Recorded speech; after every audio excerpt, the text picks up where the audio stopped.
Hello and welcome back to Justin Talks Villa, where I am over the moon to be joined by a guy who has written, in my opinion, one of the greatest Villa books of all time. Not just because it's one of the greatest periods of Aston Villa of all time, but to have the access you've had. Hiya, how are you doing? Sorry, first, I should say Yeah. hello first. Hello, Justin. No, listen, I'll be silent. You talk. I love the talk that when you talk about the book, I really love it. It's sensational, honestly. I was expecting it to be good, to be honest, and I've enjoyed the last 2.5 years under Unai. But to be able to read while you've got a manager in situ about what's happened up to this point, I can't remember another book coming out during a manager's reign. Can you remember one? Well, I did one on Pochettino at Spurs, Yeah, more or less at the same time.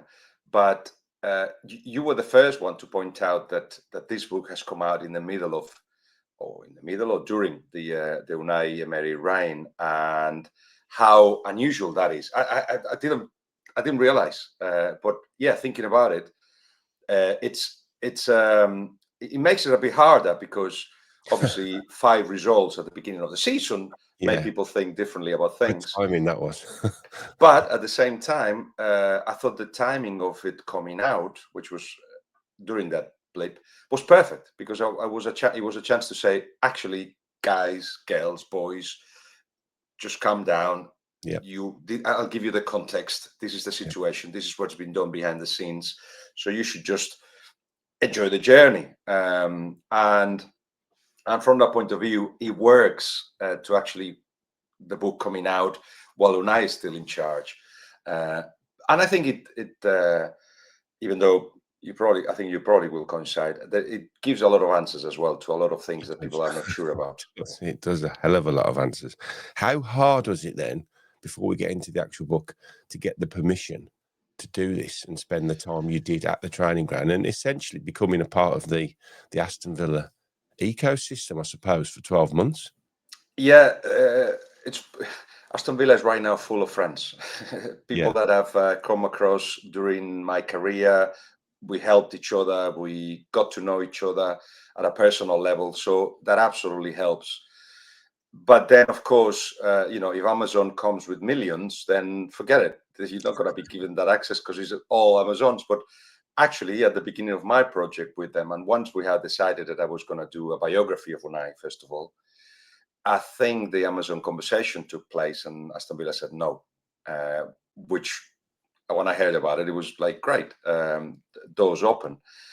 And then as I started going and talking to Nai and his family and people around the club and assistants, blah, blah, blah, I realized that there was another story to be told, which is Aston Villa right now, and that I didn't know enough. So I had to ask a lot of questions and find out and really immerse myself into the culture of the club, into the city, into the supporters' soul, if you like.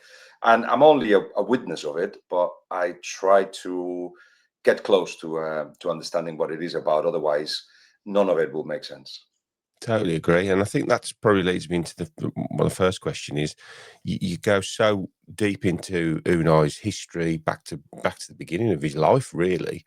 So the original idea was then it was a Unai Emery autobiography. That's what it was, basically, or Yeah, bio. it was. I was gonna a biography. Yeah, I was gonna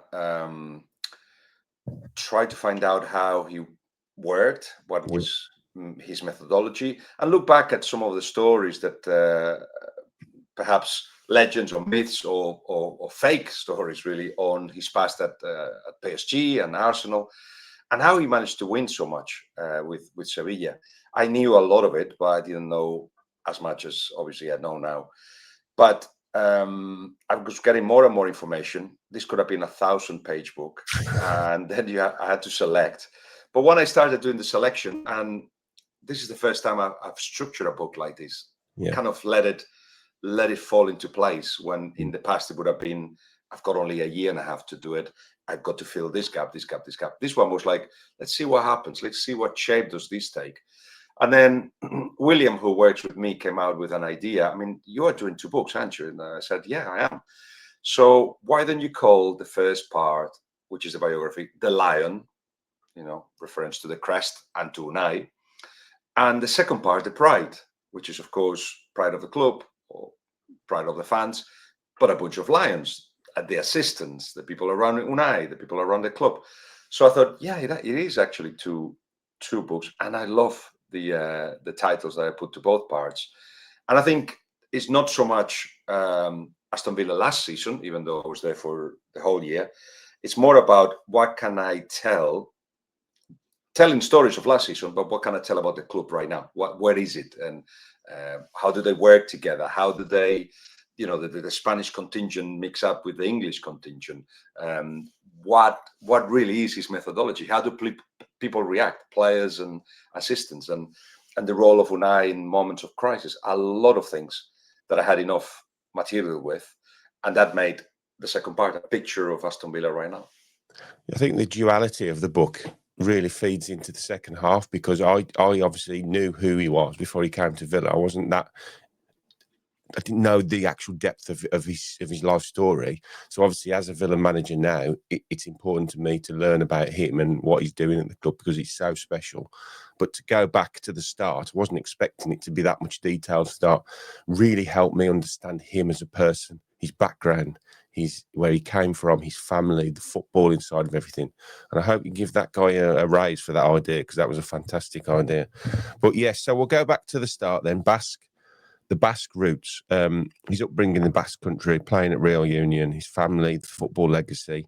How do you think that those early influences shaped his footballing brain and his sort of emotional connection to the game, which is so deep? Well, in the way you describe in the book, you actually telling how I like to write books, which is not football, not just football, basically, or not all about football, or the essence of it even is not football. It's who is this person and how does he do what he does. So to do that, you have to go to the roots, and you have to go. We all sons and daughters of our circumstances and our village and our family and our education. But in the Basque Country, they're even more rooted, I would say, to their land.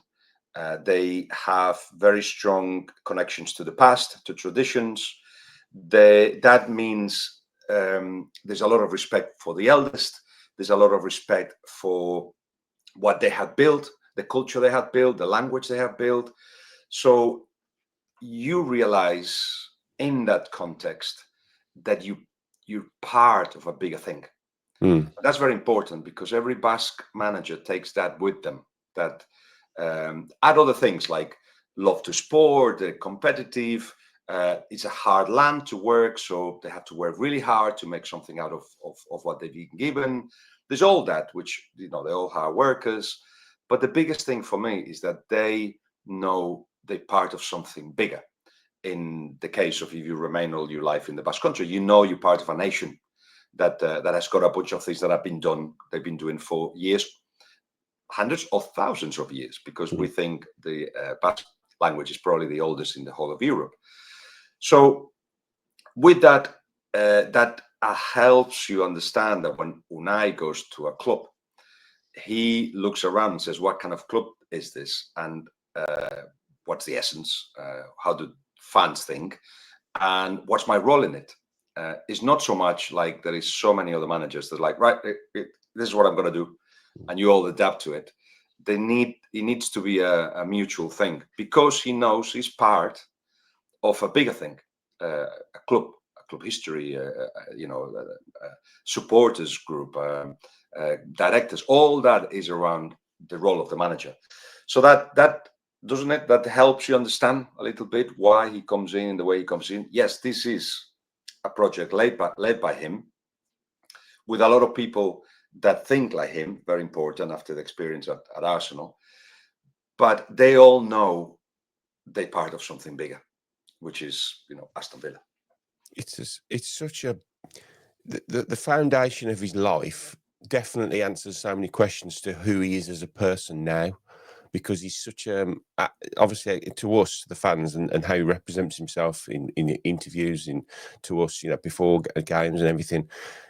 you can tell the kind of guy he is. And looking back now at his history in the Basque area and how you describe it there, which you go into more detail in the book, you can totally understand how he gets the respect he does. And he also goes into these jobs, it's not just a job to him, is it? This is his life. Yes, that is Everything to him, isn't it? Yeah, that's the other thing that is quite common with managers, that they get judged, or they unconsciously perhaps want to be judged for the work they put in. So the more work they put in and the more successful they are, they're happy they will be, because, as you say, the job is their life. I think lately he's trying to change that a little bit.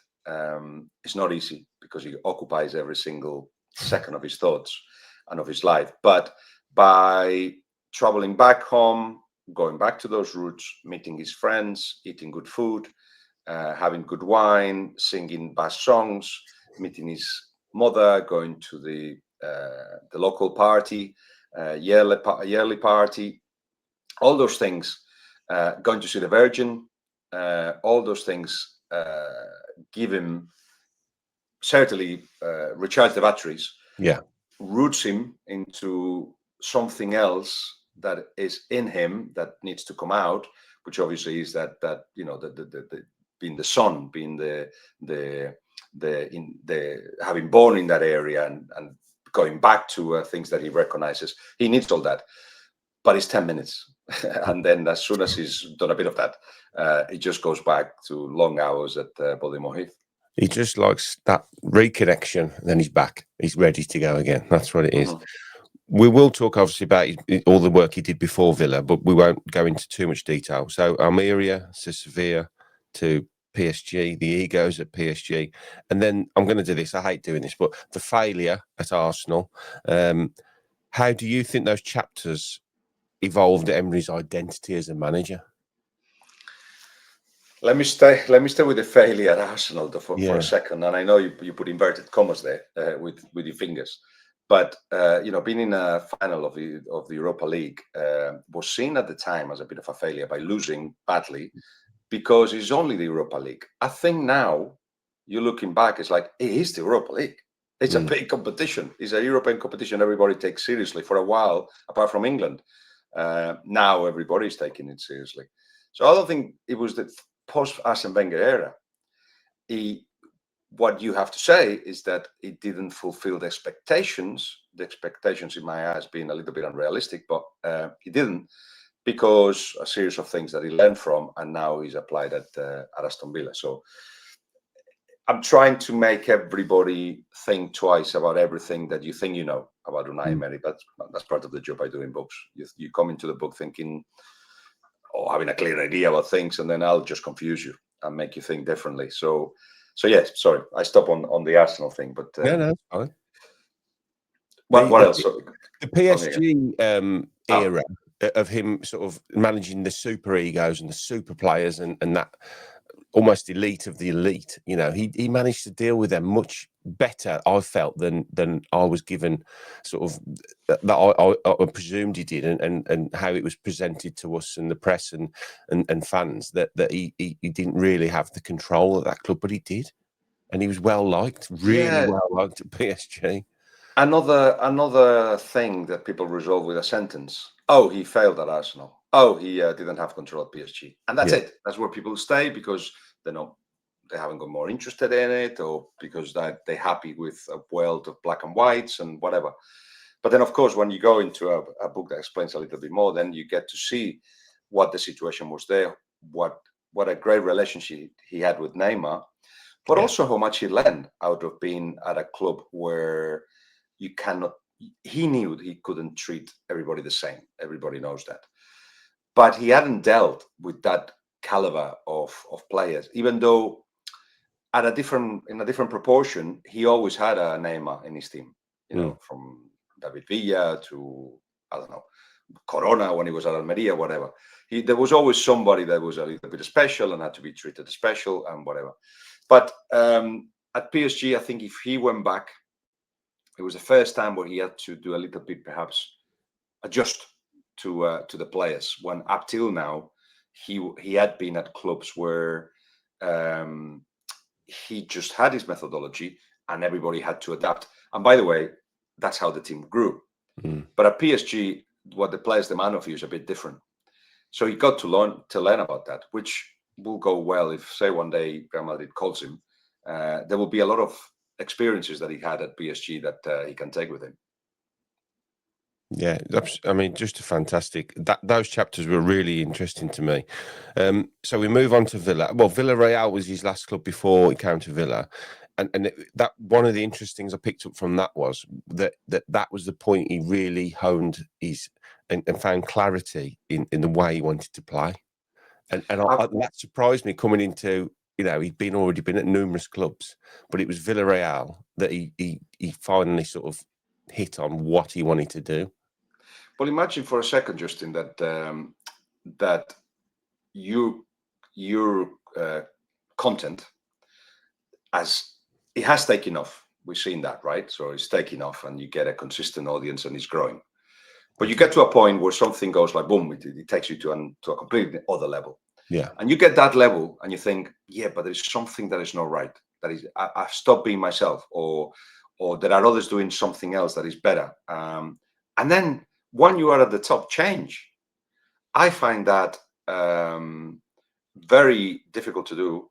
And to do that, you need to be both humble and have a big ego. Humble in that, all right, he realized that looking back, he wasn't beating the big teams as regularly as he should. The team wasn't as stable as he would like it to be. A lot depended on the day, the moment, and he was beaten badly by Barcelona, Real Madrid, and others. So what is it that you can do, reading the trends in football, to actually get the team or your methodology better?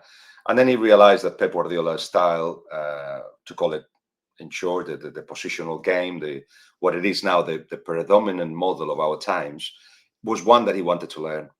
And he did it at a place where the expectations is not as big as PSG or Arsenal at Villarreal, where he was, again, the leader of the project. But he knew that there were a bunch of things that haven't happened at the club, like getting a title. And he changed. He changed his methodology. He got somebody as number two that helped him understand how to do the positional game. And because he's so passionate and he put so many hours, he became one of the best at it. And then worked well at Villarreal, and now goes to Villa, and it's like, it has to be this way. Yeah. So he's telling you, fans, and he's telling the players, it has to be my way. Beating Manchester United 3-1, that was okay, but not the way I wanted. And then he little by little changed and convinced you all quite quickly. Yeah. Because there are cases, look around at, I don't know, Leicester City and Enzo Maresca, Chelsea with Enzo Maresca, at times with Mikel at the beginning, Arteta at Arsenal. It takes a while to get the fans to think like the manager, when he's actually one of the, even though he's using that predominant model of our times, it doesn't perhaps follow what is expected, what the fans expect. But he didn't care. It just went that way, and now he's become one of the best at it, and also one of the earliest to implement it. And now you've got, with that style, Arsenal, Chelsea, Bayern Munich, Real Madrid, Barcelona, Aston Villa, Liverpool. So you've had somebody that had experience now for, 5 years of it, and he's very, very good at it. He needs to adapt the squad to it, get the right players for it. Obviously, difficulties at the moment means that perhaps the process is slower than it should be. But yeah, Villarreal helped him to move into another level. Brilliant. So we then move on to the main crux of it, the Villa. So everything he'd learnt up to this point led him to be ready to return back to the Premier League. And obviously he wanted it to be the right club because he was ready then. Everything he'd learned had given him this knowledge to go and kick on and say, right, I need the right club. So to have that first meeting with Nassif Sawiris and to be essentially given the keys to Villa and a blank piece of paper as you wrote it, it was seemingly the perfect club at the perfect time and the perfect owners. So we've got to be very lucky that we were where we are when we Yeah. were. You look at it now, of course, in hindsight, yeah, everything was perfect, but it wasn't as simple as that, was it? As I explained, there were doubts. You weren't sure if it's the right club. You'd said no to Newcastle. Yeah. Wouldn't Newcastle come back? Wouldn't Chelsea or Manchester United or a club that has got already a foundation that allows him to win titles within a year or two or whatever? Would not be better to wait a little bit longer? So there were doubts, but yeah, that meeting went a long way to convince him. And I don't know if he knew. He may have learned by reading the book that Sawiris was in a really bad state. He wasn't feeling very well, and his wife didn't want him to travel because he had a bad stomach. Yes. And but he did travel. He's like, no, this is too important for Aston Villa. You're talking about a multimillionaire with a lot of businesses and a lot of interests, but he felt. I'm not saying what a sacrifice for Villa, but I'm saying it shows you what the priorities were and how much he wanted Unai to be the leader of it. And the blank page is symbolic because he had a very clear idea that he wanted Damian next to him, that he wanted a director of football, a structure that he has put in place, that he's trying to systematize now. So he's trying to make sure that the process will continue if they're not there. So leaving the club with a legacy that has to do with a style, has to do with a structure, and has to do with memories. So being given the opportunity to actually do all that, make the club whatever he wanted, it's a unique opportunity in football. You don't get it anywhere else. No. And he has, hindsight tells you now that it went really, really well. It didn't off. Yeah, it didn't off. It went very well. So we'll go into a bit more detail about his structure, how he goes about day to day. One of my favourite quotes from the book is, preparing for a match for me is spiritual. That just goes to show how much he just ingrounds everything about the whole procedure of getting ready for games. So how did it look to you, that level of obsession? And how does he sort of implement it to players without overwhelming them? Because we hear about these meetings upon meetings, and what does that look like day to day, and to be sort of witness to that? But resolve a doubt I've got. Help me with this, because I tried to put the word obsessive as little as possible in the book. I don't know if it came out a lot, but I tried not to use that word. Sometimes it explains certain things, but it's not obsessive. I don't think the word is obsessive. The word is responsible. He will just go a long way to make sure that, having been given the whole club and expectations of the fans and of the players, and having convinced big players to come in, or players that he needs to come in to leave their clubs and come to Birmingham, come to Villa. Having done all that, he feels responsible for them, and to do the best he can do, he's got to put a lot of hours and work in a lot of detail. And knowing that he hasn't got the quality of players that other clubs have, then he's got to go the extra mile. So it's not so much obsessive. He's doing this because without this, he wouldn't sleep at night. He's doing this because he feels he's got to maximize the potential he's got, because he's been given a big job. And that comes, again, from family. His dad always told him, whatever you do, just do it to the best of your capabilities. However long it takes, however many sacrifices you have to take, whatever, you just do the best. And he didn't speak to his dad a lot. That was a little bit of, when you go into the personal life of somebody, there are things that you discover that perhaps explain other things. And his dad didn't fully give him a whole speech as I just gave you, but he did say every now and again, be responsible. But he saw it.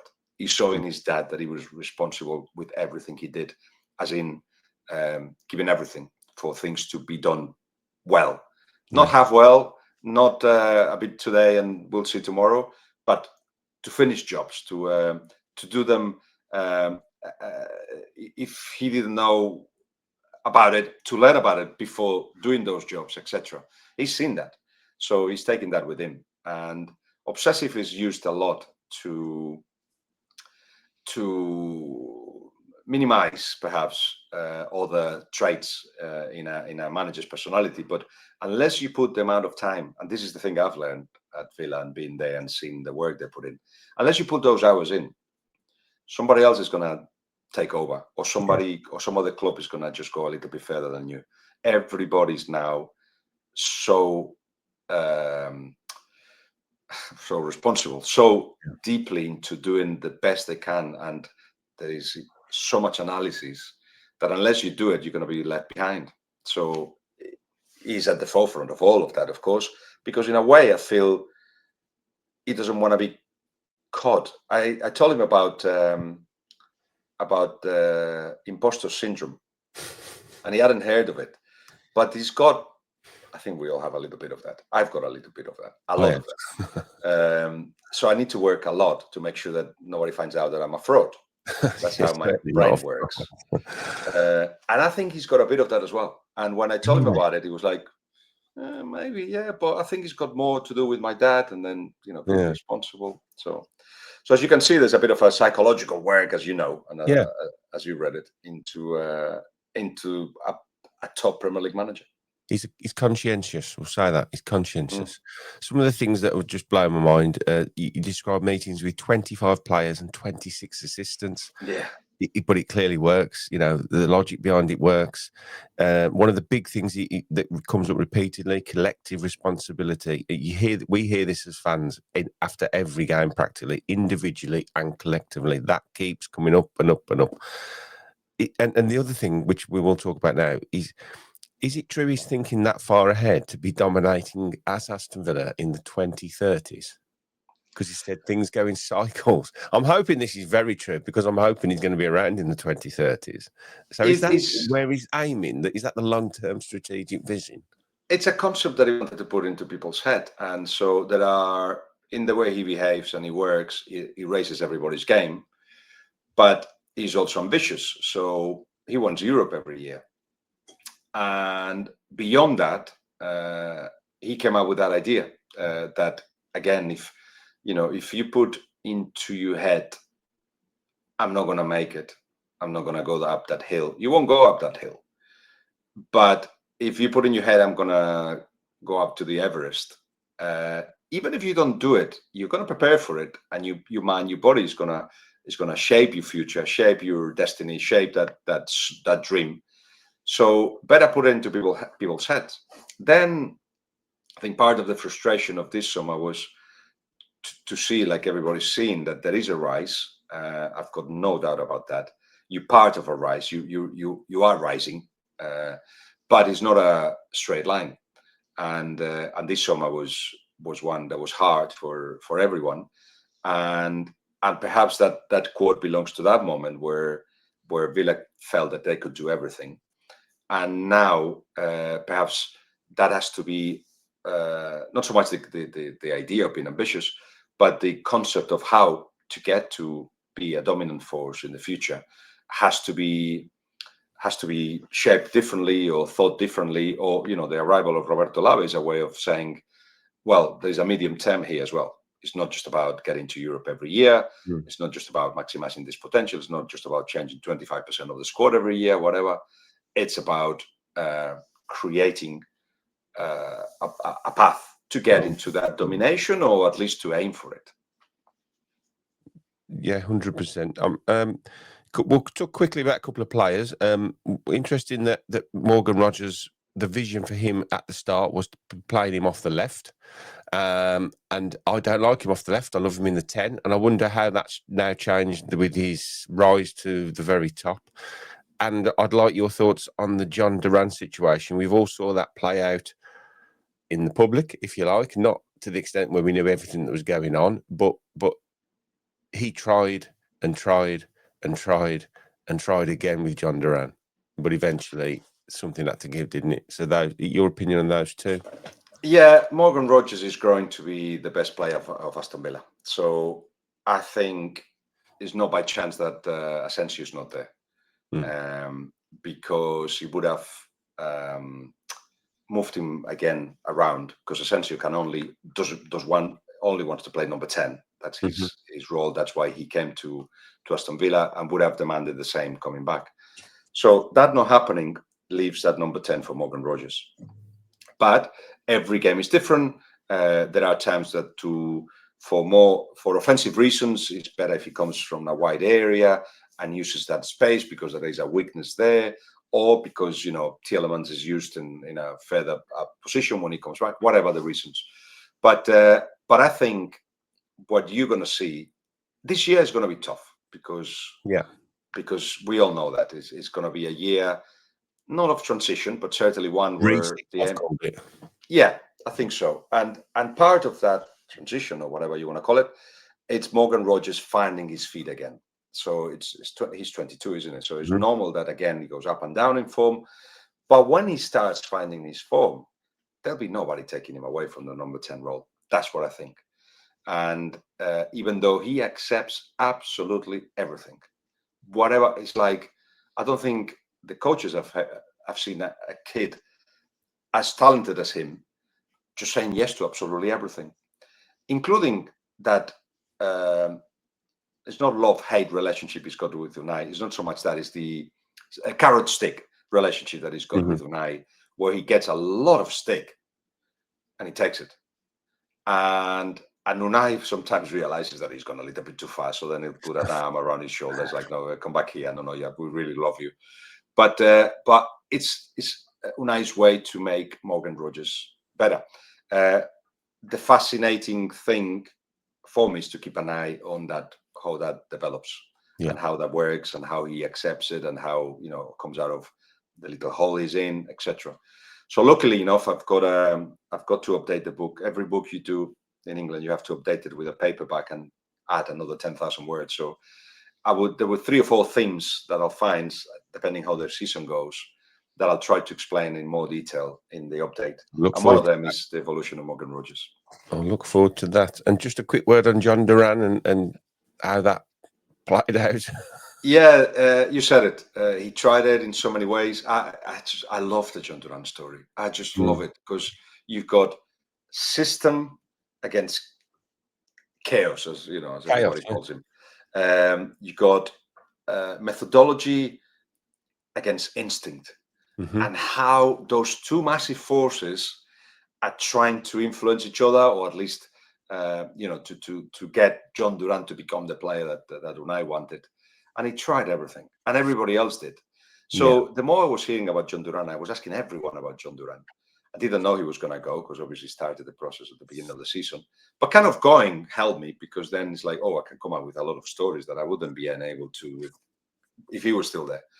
So, like the situation with, don't tell, but I'll tease, with Morgan Rogers in that meeting, the situation with how they deal with where he parked, his parents. I find it fascinating. And it's just a picture of what they do with every player. So when people at the club, key people at the club, read the book, one of them came back and said, there's too much John Duran. I said, no, there's not too much John Duran. There's enough, because I've actually taken a lot. Right, I've got through 1 page of my notes. I've got about another 3, and I'm very conscious of your time. So I'm going to try and get through a few questions if we can. Are you coming on the 15th? Are you coming on Wednesday? 100% be there on the 15th. We'll give you a microphone and you can do another page there. I'll bring all my notes with me. Just a few quick things. Financial context of what's happening at Villa. You go into detail about that. The net spend since Emery has arrived is 19th in the Premier League. Yet here we are competing where we are. That's remarkable. Sort of what does that tell us about Emery and the project? And is it sustained? These are huge questions, and I don't expect you to go into much detail. To get far, I'll do shorter answers. Okay. I'll build in it. Right. What does this tell us about Villa and Emery, about building this project? Can it be sustainable? Can we continue punching above our weight until the off-field finances catch up? And it's obviously a strategic, calculated risk to go high on the wages. And should he have more respect for what he has done, given the financial constraints he's been under since day one? I think I'll take one bit of that, which is that I think he's very respected by the fans. But I was very surprised by the reaction of many at the beginning of this season. And me. Because short memories, I know in football there are short memories, but that short, I was very, very surprised. It created tension. The reaction of the fans created tension. Obviously, the performances created tension, the results. But you only need to look at the context. That's why I say the book came out at the right time. Well, the results weren't coming, because it's like, hold on a second, you are in a good place. And by the way, my suggestion is, look at what he's doing, read the book and enjoy it. I'm not saying enjoy the defeats, but try to find out why there was a defeat, why the team is flat, and ask yourself, okay, well, what is he going to do now? Yeah. And then look at the next game and see what he's trying to do. Most of the time it's more of the same. But I was so surprised. Maybe I shouldn't be anymore, but I was so surprised that the need to be the first one to call out or to say that Unai has to go, or the need to kill the project, or say, it's dead. And It's then, not working, if he dies, then you'll be, I told you so, or whatever. The told you so's of this world and so on. Just made the first few games, even the atmosphere of Villa Park, a little bit flat. Yeah. I think you all have a responsibility to understand what's going on. And yes, you all know the restrictions. You all read about it. But don't forget them. No. Don't forget that there's restrictions. Just because in May doesn't mean that they don't exist in December. So I think people are going to have to be patient. And I'm glad the book has come out now, because it paints what it is, in my eyes, a very, very special moment in the history of Aston Villa. So try to enjoy it. And if, like, we don't all have wonderful days. The days that are not wonderful, just support each other and say, yeah, but this is where we come from, and this is where we're going, and look who's in charge, instead of just bearing the whole thing down. I agree. And one quote here I took out from the book: the spiritual battle, this is from Unai, the spiritual battle is not about winning every time, but about maintaining peace in any circumstance, even in defeat. And that is huge for what's happened at the start of this season, because I totally buy into that. I've bought into everything he's done since he's arrived. I've never bought into a manager as much as, and even under the Dean Smith era, as much as a manager as I have with Unai Emery. I think he's phenomenal. The focus on growth over self-aware is what makes him such a rare manager in the modern game. It's incredibly important that he feels the love, not just from everyone, but everyone around him. His emotional collections are key, aren't they? Yeah, and that's where he builds from the base upwards. Yeah, there is. I left after a conversation I had. I left almost like I can't remember, 1 or 2 pages just of him talking, of him introducing the second part, saying, right, I'm here because he was saying, because I want to create memories, and a title is great, and that gives you more money. But I think the questions we should ask is it money you want? No, I want money so then I can get more titles. But is it titles you want? Yes, but what remains in my head is the memories of it. Okay, so are you after the memories? And at the end, that's what we all want. Yep. People are measuring now success, a good experience with a club, with winning all the time, or winning a title or whatever. And maybe I'm made of a different way, and social media hasn't entered my head that way. But I am in football. I'm the chairman of a football club. I hope we win today and tomorrow, the men's today, tomorrow the women's. But if we don't, I'm going to remember who I'm meeting today, the drink after, the conversation with the manager, and the emotion that went through the game. It's a cup game today. And if we win, great. And if we don't, and I know the professionals, and they obviously have to win more to be able to have, those wages being paid, etc. But yes, they can leave football that way. They can enjoy it or be in football for whatever their reasons. But for us, for fans, don't know, there's too much obsession on the winning, and there is too much linking success to silverware. I don't see it like that. And in fact, I did tell him that if he wins the FA Cup, for instance, or if he had won it last year, he would get a statue in front of the stadium. But I also said, but that won't resolve any of your financial situations, No. and you will still be trying to struggle in the summer to do the things that they're trying to do. So silverware, yes, memory is better, and certainly I think by reading the way he understands football and life, he may just make you think. I'm not saying he'll change your mind, but make you think, why are we in football for? Oh, I totally agree. I don't know where to start with that. I'm totally with you. And a few things that, again, in the book were brilliant. Unai always says you have to think you're going to win every game. And I've always said that. I'm quite famous for predicting us to win every single game. Mm. And people say, why do you predict us to win every single game? Because I want to be happy the week before the game. And I want to envisage and I want to think my mental side. I want to think, we're going to win Saturday. I can't wait to win Saturday. I can't wait to go and see my friends, talk to people. We're going to win the game. And if we don't, I'll deal with that afterwards. But why be miserable before a game? That's what I don't. Oh, a Brumi that sees the bottle half full. Yeah, all the time. I just think we're going to win every game. 3 words I wrote: perspective, progress, patience. That's what we need to be as a fan base. That's what I'm seeing. I mean, we're running out of time, but quick word on Damien Vidagani. Yeah, Damien is important. Very, very important. A really good guy. Yeah, and he's a good person. You're right. He's been very generous with his time.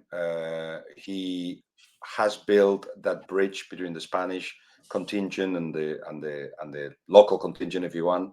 He is the oil that makes the machine function. He has protected Unai, has let him be in his own world.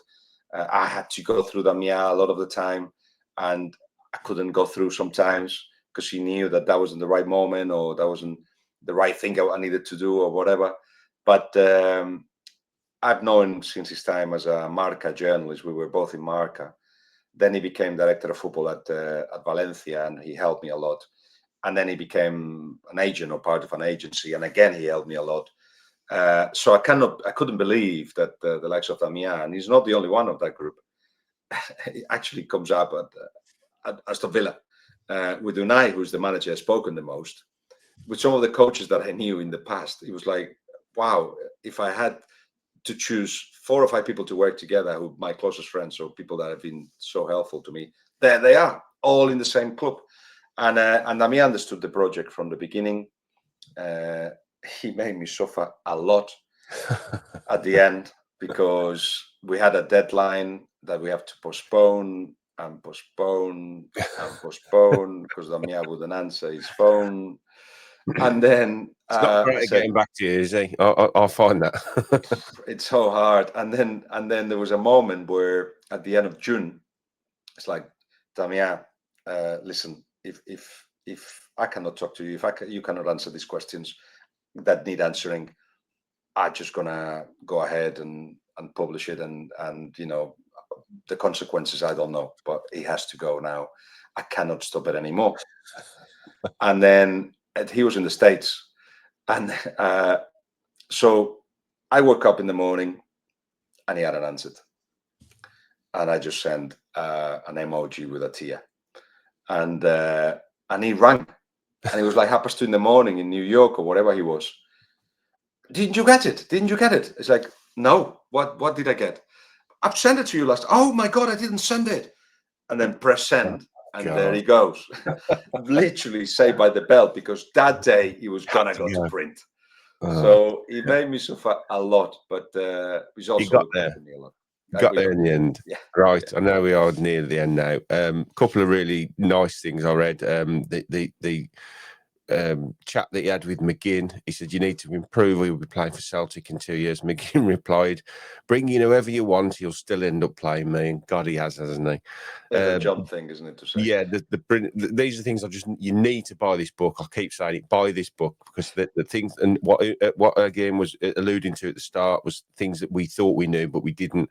The very interesting part about the Ollie Watkins thing, the fallout apparently after PSG, which actually was was instigated by Unai, telling him to be angry. You need to be angry. Go and be angry. And he was in that interview. So that was instigated by Unai. That wasn't just as it looked like he'd fell out with him. And we'll end with probably this. Damien Vidagani said something very powerful, that maybe if the improvement had been slower, we'd all be happier with each small step. The problem with football, especially at clubs with great histories, is that the curve of expectation races ahead of the curve of success. I just think it's brilliant. It's a brilliant book. Please go and buy it. And there's an audio book coming out as well, isn't there, Guillem? Yes, I've just heard there is a little bit of a delay, but it will come out. I'm doing the introduction because, as you read, that's my voice. But then after that, I disappear. And I was given the chance to, like other books, I choose the voice, and I was given three guys. I said, "How about a woman?" And then I was given 3 women. I said, "How about a broomy woman?" And then I was given 3 tones, and I got the middle one. So it's been read by a Birmingham woman with a lovely, lovely broomy accent. I hope everyone outside of Birmingham can understand her. Yeah. It's soft as yours, so it's that kind of accent. So no, it's great. And listen, Justin, you've been fantastic. You've created a video for it as well. You've protected and looked after the book. I'll see you Wednesday as well. Yeah. For anybody that wants to make it, the Wheaton Arms, 7 p.m. We put another 100 tickets for sale, and 25 have gone already. So I think we're going to be very cozy and nice, and there's a lot going on that day. So I hope you enjoy it. Finally, I just want to say a personal thank you for the book, the early access to reading it. I'm that busy, but I've been trying so hard to read it, and I've got through it all, and I love it. Your friendship, your support from the very, very first interview I did on this channel was you when we was with the Punjabi Villans, when you were talking to the guys. And you gave me 5 minutes of your time, which I was eternally grateful for. And that video gave me the confidence to start this channel, something I've always wanted to do. So that was my first ever video. And the fact you've even given me time of the day, you message me, we talk, and you've agreed to do this when I know you're so busy. I can't thank you enough, obviously. Your insight, your effort, and this book, you've left Villa fans with a massive legacy. And I can't tell anybody enough to go and buy it. Thank you. That's brilliant. Thank you very much, Justin. Thanks, everyone. Subscribe, like, and drop a comment in the comment section. I'll speak to you all soon. Up the Villa.